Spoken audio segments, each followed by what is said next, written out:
Gasoline is $5 a gallon, and Alexandria Ocasio-Cortez is protesting a pipeline because she's Native American. I'm having a real issue these days with what liberals call marginalized people.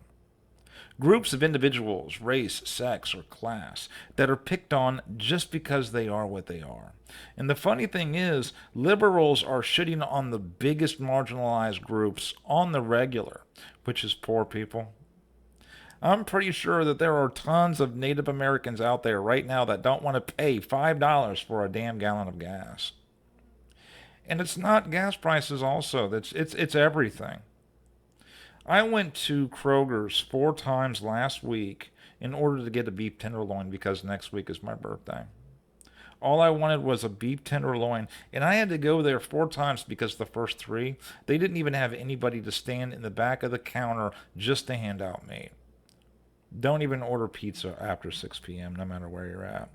But you know what? We cannot have a Pacific pipeline in a certain area because Alexandria Ocasio-Cortez is Native American. I got a couple of stories for you today.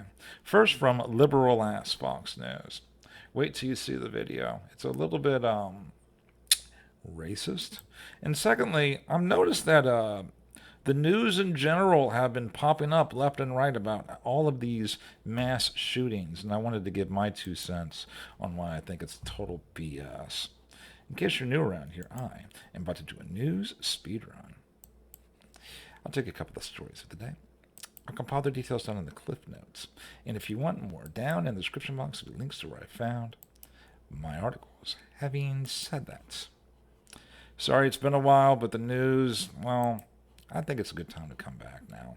AOC recalls being awakened to her indigenous heritage. Representative Alexandria Ocasio-Cortez says she connected with the Lakota Sioux people group, which awakened her to her indigenous heritage. Ooh. She said Saturday her connection to her indigenous heritage was awakened while protesting the Dakota Access Pipeline with Native American tribes at Standing Rock Indian reservations. And you know what? Just look at this video real quick. Yeah, let me mute my mic real quick.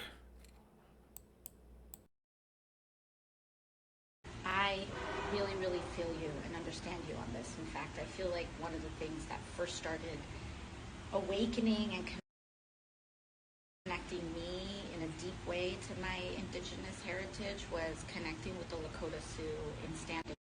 When I was at Standing Rock, surrounded by Native people, Lakota Sioux, Cherokee, all people coming together, and I looked around, it really just clicked that this is us.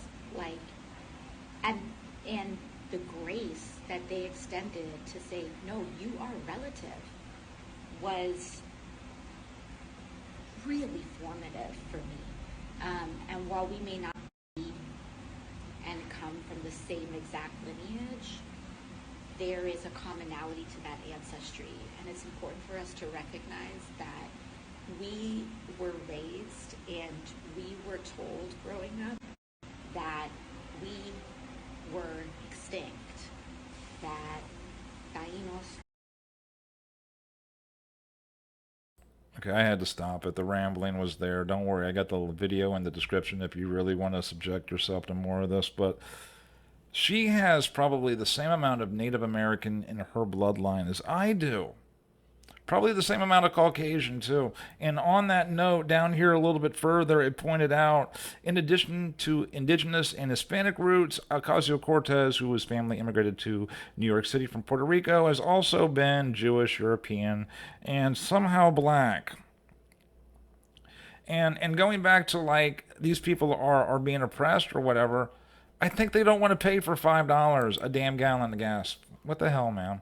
They're going to protest a pipeline. And if you notice something, before I get to the next story, liberals make up about 17% of the population. They say conservatives make up about 24, but everybody else is in the middle. I admit I'm on the right. I'm a conservative, but I would rather hang out with the middle and not have it political at all these days rather than anything else. But like liberals either are rich people or people that don't have friends in general. I'm sorry. I'm going to say it that way. That's my opinion, and you can debate me all day in the comment section if you want to. But they're out of touch with what real problems are right now. Which brings me to the mass shootings. This is the top story on Google News right now about the Philadelphia gunmen right now. They seem to be more pissed off that the people are getting killed with guns than the fact that they're being murdered in general. I know this sounds dumb, but if somebody went into a school with a machete and killed 7 kids, which would be a little bit more difficult, but you see the cops, they just stand outside sometimes. I'm not talking about the good cops. 95% of cops are good. Those guys were assholes that day. But like, if it was somebody going through a school killing people with a knife or a sword, it wouldn't be talked of the same. The fact that it's a gun, it makes no difference to me.